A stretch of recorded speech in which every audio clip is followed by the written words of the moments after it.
L'appel est arrivé à 3h47 du matin un mardi qui allait diviser la vie de Hank Morrison en deux moitiés distinctes, l'avant et l'après. Monsieur Morrison? Ici l'inspectrice Sarah Chen de la police de l'État du Colorado. J'ai le regret de vous annoncer une terrible nouvelle concernant votre épouse, Randy Morrison. Hank s'est redressé dans son lit, le cœur battant la chamade. La voix de l'inspectrice était soigneusement neutre, professionnellement aimable de cette manière qui annonce l'arrivée d'événements terribles. Il y a eu un incident. Un incendie dans un chalet à Aspen. Je suis vraiment désolé de vous annoncer que votre femme, qu'elle n'a pas pu s'en sortir. Le téléphone a glissé des doigts de Hank, tombant avec fracas sur le parquet de leur chambre à coucher dans la banlieue de Denver. Cette même chambre où Randy lui avait fait un baiser d'au revoir il y a à peine 4 jours, lui disant qu'elle partait en voiture rendre visite à ses parents à Phoenix pour la semaine. Phoenix. Pas le Colorado. Jamais le Colorado. 6 heures plus tôt. Hank était en train de réparer le broyeur à déchets quand le téléphone de Randy, oublié sur le comptoir de la cuisine, a vibré avec un texto. L'écran s'est illuminé avec un nom qu'il ne reconnaissait pas, « Marcus, j'ai hâte de te voir ce soir, ma belle. » Le chalet est parfait. Il a fixé le message jusqu'à ce que l'écran s'éteigne, puis a contemplé son propre reflet dans la surface noire. Ses mains, encore grasses à cause du broyeur, ont laissé des traces sur le téléphone lorsqu'il l'a ramassé. Randy ne laissait jamais son téléphone derrière elle. Jamais. Il était pratiquement soudé à sa paume. Le message était horodaté à 21h23. Randy l'avait appelé à 21h15, essoufflé et riant, lui parlant du dîner avec ses parents, de la façon dont sa mère le rendait fou avec des questions sur le moment où il lui donnerait d'autres petits-enfants.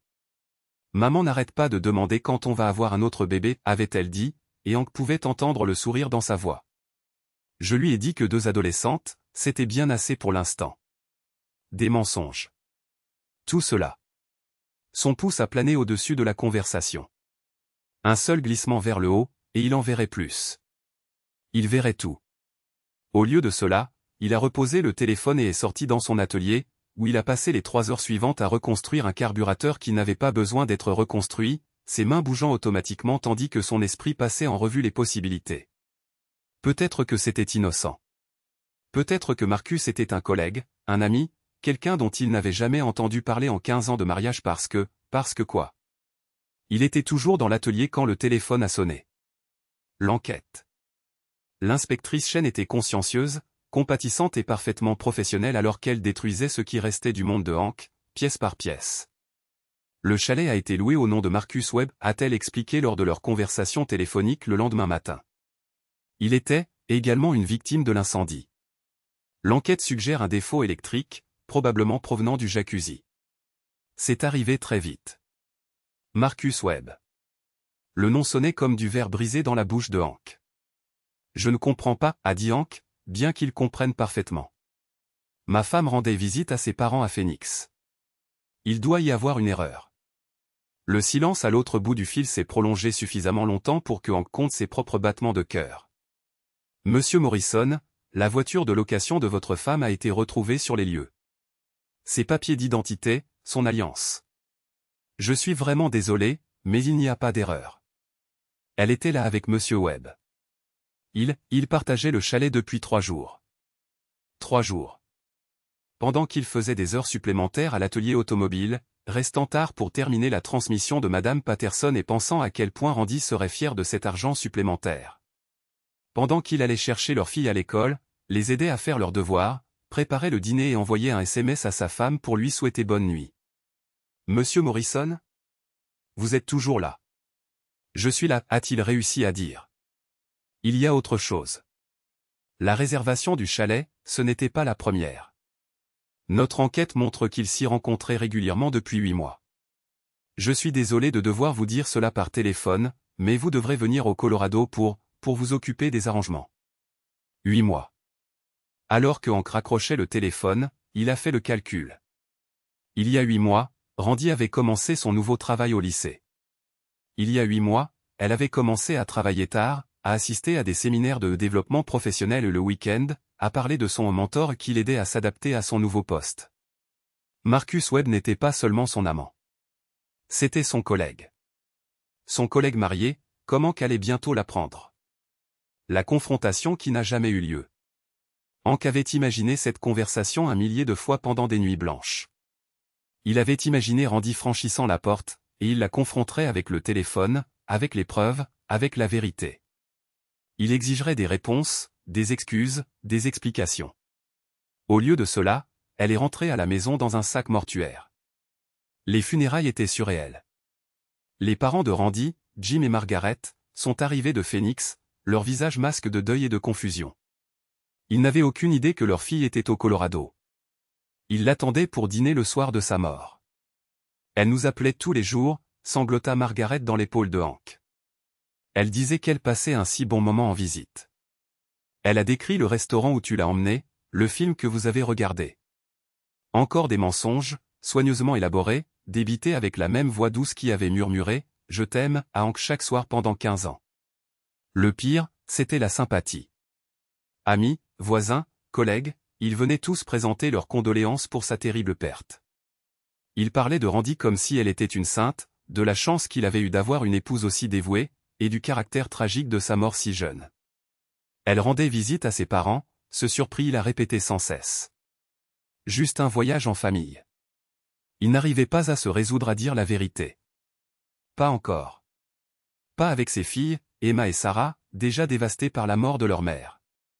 Pas avec les parents de Randy, en deuil de leur unique enfant.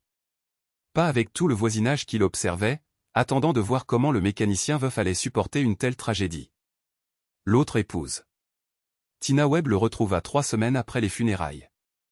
Elle apparut dans son garage un jeudi après-midi pluvieux, une petite femme avec des cernes sous les yeux et une enveloppe en papier manie serrée dans ses mains. Elle traversa le garage comme si elle évoluait sur un champ de mine, ses talons claquant sur le sol en béton. « Vous êtes Hank Morrison » dit-elle. Ce n'était pas une question. Il leva les yeux du moteur sur lequel il travaillait, s'essuyant les mains avec un chiffon. « Oui. Je peux vous aider ? Je suis Tina Webb. Marcus était mon mari. » La clé à molette dans la main de Hank tomba lourdement sur le sol. Ils se fixèrent à travers le garage, 2 personnes liées par la trahison et la perte, par des secrets qu'ils n'auraient jamais voulu connaître. « J'ai trouvé ça » dit Tina, en ouvrant l'enveloppe. À l'intérieur, il y avait des dizaines de photos, des reçus d'hôtel, des messages textes imprimés sur du papier blanc. La police m'a donné son téléphone après l'enquête. Je n'ai pas pu m'empêcher de regarder. Les mains de Hank tremblaient lorsqu'il prit les papiers. Là, il y avait Randy, souriante et radieuse comme il ne l'avait pas vue depuis des années. Randy embrassant un homme aux tempes grisonnantes et aux rides d'expression. Randy portant une robe rouge qu'il n'avait jamais vue auparavant, dansant dans ce qui ressemblait à une salle de bal d'hôtel. Le Marriott Hawaii, dit Tina, lisant son expression. Noël dernier, quand elle vous a dit qu'elle était à une conférence d'enseignants à Boulder. Quand Marcus m'a dit qu'il rendait visite à son frère à Seattle. Les photos racontaient l'histoire d'une relation qui avait consumé leurs 2 conjoints. Des escapades de week-end, des dîners coûteux, des hôtels romantiques. Une vie parallèle financée par des mensonges et des tromperies élaborées. Depuis combien de temps le saviez-vous ? demanda Hank. Je me doutais de quelque chose depuis des mois. Les soirées tardives, les voyages d'affaires qui ne collaient pas vraiment, la façon dont il a commencé à mieux s'habiller, à faire plus de sport. La façon dont il a cessé de vraiment me voir. La voix de Tina était stable, mais ses mains tremblaient. J'ai engagé un détective privé 2 semaines avant l'incendie. C'est ce qu'il a trouvé. Pourquoi me montrez-vous ça ? Parce que, dit Tina, je pensais que vous méritiez de savoir la vérité. Et parce que je ne pouvais plus porter ça seul. Le poids des secrets. Ce soir-là, Hank était assis dans son salon avec les photos étalées sur la table basse comme des cartes de tarot prédisant un avenir déjà passé. Ses filles étaient à l'étage en train de faire leurs devoirs, leur vie encore intacte, croyant toujours que leur mère avait été une épouse fidèle qui était morte dans un tragique accident. L'argent de l'assurance avait déjà été traité. $250 000, versé sans poser de questions parce que Randy Morrison était décédé dans ce qui semblait être un incendie électrique accidentel. La compagnie d'assurance n'avait aucune idée qu'elle trompait son mari avec un autre homme.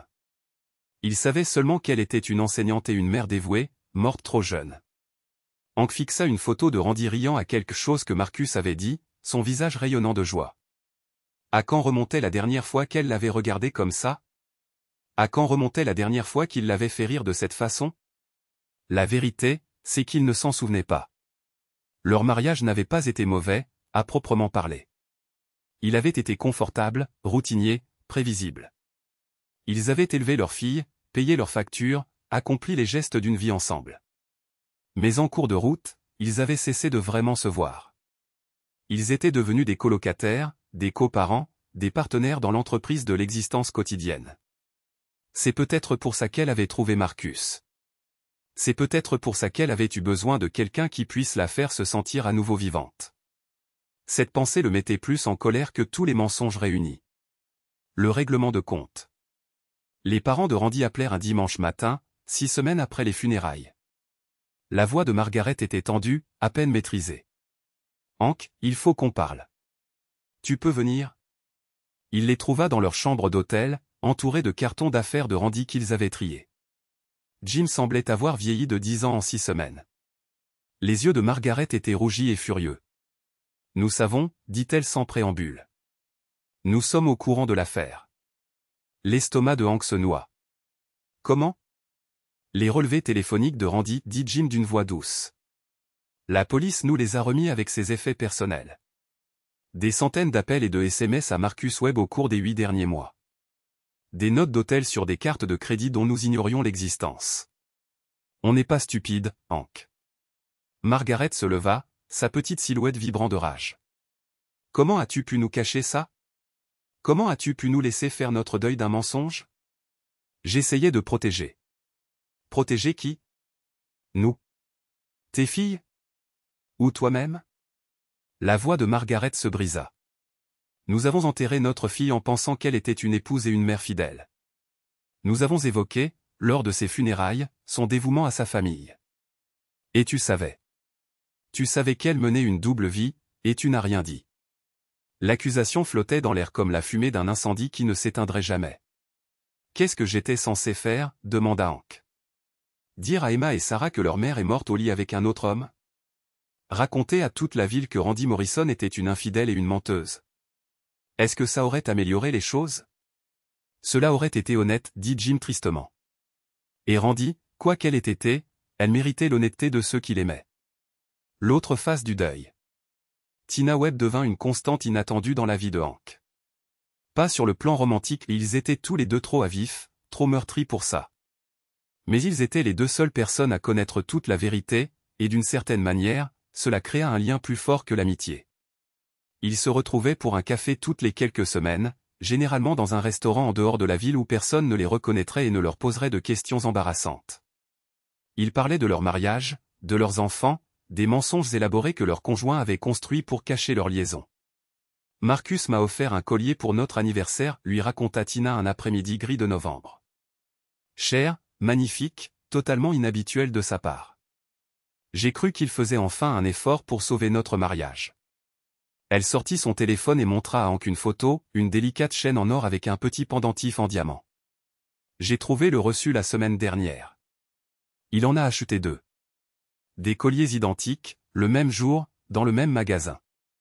Hank pensa aux boucles d'oreilles en émeraude que Randy portait sur l'une des photos de l'enveloppe en manille. Des boucles d'oreilles qu'il n'avait jamais vues auparavant, qui ne figuraient pas parmi ses effets personnels lorsque la police les avait restituées. Il vivait une toute autre vie, dit-il. Avec des cadeaux d'anniversaire, des blagues et des projets d'avenir. Marcus allait me quitter, dit Tina d'une voix basse. J'ai trouvé une ébauche de lettre sur son ordinateur. Il allait demander le divorce après Noël. Il allait l'épouser. Ces mots frappèrent Hank comme un coup physique. Randy avait prévu de le quitter. Toutes ces nuits où elle l'avait embrassé pour lui dire au revoir, où elle lui avait dit qu'elle l'aimait, où elle lui avait demandé comment s'était passée sa journée, elle préparait sa fuite. L'aurais-tu laissé partir? Demanda Tina. S'il n'était pas mort, si Marcus avait trouvé le courage de me quitter et que Randy t'avait demandé le divorce, te serais-tu battu pour elle? Hank examina sérieusement la question. Se serait-il battu pour une femme qui avait vécu dans le mensonge pendant 8 mois? L'aurait-il supplié de rester, de choisir leur famille plutôt que sa passion? Je ne sais pas, admit-il. Je pense que j'aurais essayé. Non pas parce que je pensais qu'on pouvait arranger les choses, mais parce que je n'aurais pas voulu admettre que tout notre mariage était une erreur. C'est ce qui me tue, dit Tina. Pas qu'il me trompe, mais qu'il soit plus heureux avec elle qu'il ne l'a jamais été avec moi. Même les mensonges qu'il racontait, ils étaient plus créatifs, plus élaborés que tout ce qu'il n'avait jamais fait pour notre relation. Les filles. Emma, 17 ans, et farouche, le confronta un soir de neige en décembre. « Je suis au courant pour maman, dit-elle, debout dans l'embrasure de la porte de son atelier, les bras croisés. Je sais qu'elle n'était pas en visite chez grand-maman et grand-papa quand elle est morte. » Les mains de Hank se figèrent sur le moteur qu'il était en train de remettre en état. « Emma.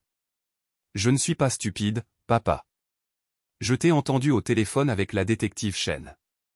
Je t'ai entendu dire à Tina Webb que tu la retrouverais au restaurant. Je sais que maman avait une liaison. » Sa fille de 17 ans se tenait là, paraissant plus âgée que son âge, avec les yeux de sa mère sur le visage obstiné de son père. « Depuis combien de temps le sais-tu ? demanda-t-il. « Depuis les funérailles. » Le téléphone de maman n'arrêtait pas de vibrer pendant la cérémonie. Sarah n'a rien remarqué, mais moi oui. Marcus Webb envoyait des SMS de condoléances au téléphone d'une femme décédée. Il n'a pas fallu beaucoup d'efforts pour comprendre le reste. Emma s'assit sur l'établi, ses jambes se balançant comme celles d'une enfant. « Vas-tu le dire à Sarah ? Tu crois que je devrais ? Je crois que Sarah a 15 ans et croit encore aux contes de fées. Je crois qu'elle a besoin de croire que maman nous aimait suffisamment pour ne jamais nous quitter. Je crois que certaines vérités sont trop lourdes à porter pour certaines personnes. » Hank regarda sa fille aînée, cette jeune femme qui avait hérité de l'intelligence de sa mère et de son propre pragmatisme, et réalisa qu'elle portait déjà le poids des connaissances d'un adulte. « Je suis désolé, dit-il. Je suis désolé que tu aies dû découvrir ça toute seule. »« Je ne regrette pas de savoir, » répondit Emma. « Ça explique les choses. Pourquoi maman était plus heureuse ces derniers mois, pourquoi elle s'est remise à faire attention à son apparence, pourquoi elle était toujours sur son téléphone. C'est plus logique que l'autre option. » « Quelle autre option ? » ?»« Qu'elle était heureuse d'être simplement notre mère et ta femme. »« Parce qu'elle ne l'était pas, papa. Elle ne l'était plus depuis longtemps, et on le savait tous, même si on ne voulait pas l'admettre. L'argent. L'argent de l'assurance dormait sur le compte bancaire de Hank comme un secret honteux. $250 000 au plus d'argent qu'il n'en avait jamais eu d'un coup, versé parce que Randy Morrison était morte tragiquement jeune, laissant derrière elle un mari éploré et 2 filles adolescentes. La compagnie d'assurance ne savait rien de Marcus Webb, de la liaison, de l'écheveau de mensonges que Randy avait tissé. Elle avait versé l'argent en se basant sur l'histoire officielle, une épouse et une mère dévouées, décédées dans un incendie accidentel alors qu'elle rendait visite à sa famille. Hank pensa à rendre l'argent. L'idée le tenait éveillé la nuit, le rongeait comme un mal de dents. Randy était morte en commettant l'adultère. Elle menait une double vie, projetant de quitter sa famille.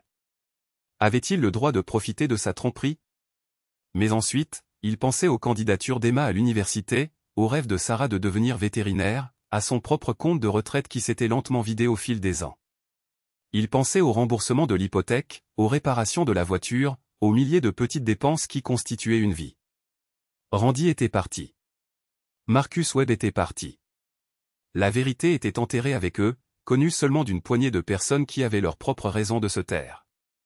L'argent de l'assurance ne pouvait pas la ramener ni annuler la trahison, mais il pouvait assurer l'avenir de ses filles. Au final, c'est ça qui a tranché. Pas la justice, la moralité ou l'éthique complexe consistant à profiter d'un mensonge, mais le simple fait qu'Emma et Sarah méritaient tous les avantages qu'il pouvait leur offrir. Si cet avantage venait de la mort de leur mère, qu'il en soit ainsi. Il utilisa l'argent pour rembourser l'hypothèque, pour créer des fonds d'études pour les 2 filles, pour moderniser son garage automobile avec de meilleurs équipements et un espace de travail plus grand. Il acheta à Emma une voiture fiable pour sa dernière année et promit la même chose à Sarah quand elle aurait 16 ans. Il ne leur a jamais dit d'où venait l'argent. Pour autant qu'elle sache, leur mère avait été une épouse fidèle, décédée dans un tragique accident, laissant derrière elle une modeste police d'assurance vie qui aiderait à payer leurs études. C'était un autre mensonge dans une histoire construite sur des mensonges, mais c'était un mensonge qui servait les vivants plutôt que les morts. Aller de l'avant. 2 ans après l'incendie, la vie de Hank avait trouvé un nouveau rythme. Emma était à l'université, où elle étudiait l'ingénierie avec une option en commerce, dans l'intention de revenir aider à développer le garage automobile. Sarah était en première au lycée, sortait avec un garçon qui travaillait le week-end à la quincaillerie et parlait de devenir vétérinaire. Le chagrin s'était estompé pour devenir une douleur supportable, le genre de douleur qui ne remontait à la surface que pendant les moments de calme ou quand quelqu'un mentionnait le nom de Randy. Il avait appris à vivre avec la connaissance de sa trahison, à séparer la femme qui avait élevé ses filles de la femme qui était morte dans les bras d'un autre homme. Tina Webb avait déménagé en Oregon, où vivait sa sœur. Elle avait vendu la maison qu'elle partageait avec Marcus, partagé le produit de la vente avec le fils adolescent de son premier mariage, et repris sa vie dans un endroit où personne ne connaissait son histoire. Elle envoyait à Hank une carte de Noël chaque année, une simple note qui disait « Je pense à vous et aux filles » et signée « T ». C'était leur seul contact maintenant, mais c'était suffisant. Ils étaient les deux seules personnes à porter la vérité complète, et cela créait un lien qui n'avait pas besoin d'entretien ni d'explication.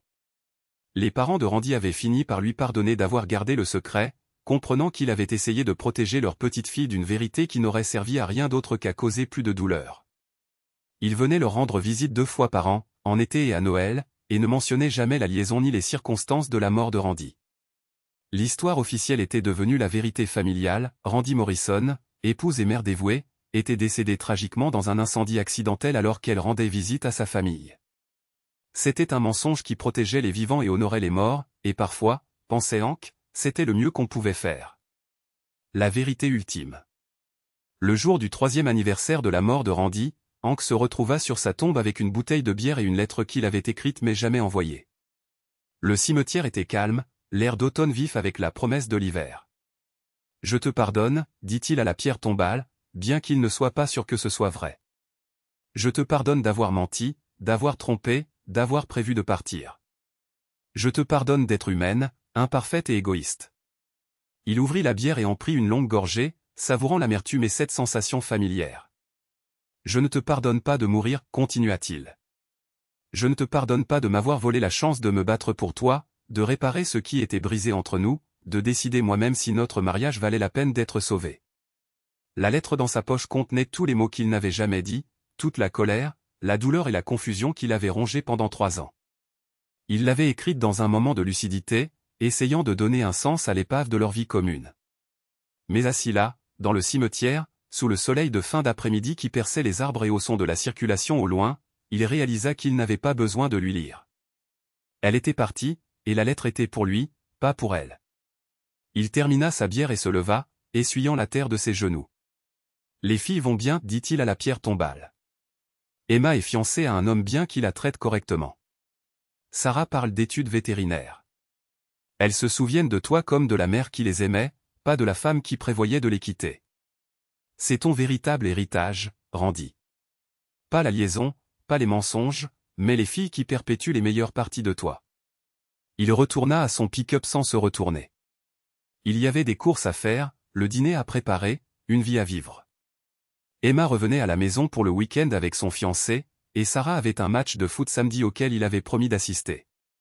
La vérité était compliquée, désordonnée, douloureuse. Mais la vérité était aussi celle-ci, il était un père qui élevait 2 filles remarquables, un homme qui avait survécu à la trahison et à la perte et qui avait trouvé un moyen de construire quelque chose de bien à partir de l'épave. Randy Morrison était morte dans un incendie dans le Colorado, dans les bras d'un autre homme, prévoyant de quitter sa famille pour une nouvelle vie. Mais elle avait aussi vécu pendant 41 ans, élevé 2 filles et aimé de manière imparfaite mais sincère. Les 2 étaient vrais. Les 2 comptaient. Et Hank Morrison, mécanicien, veuf et père, avait appris à vivre avec le poids des 2. Au final, c'était suffisant. Ça devait l'être.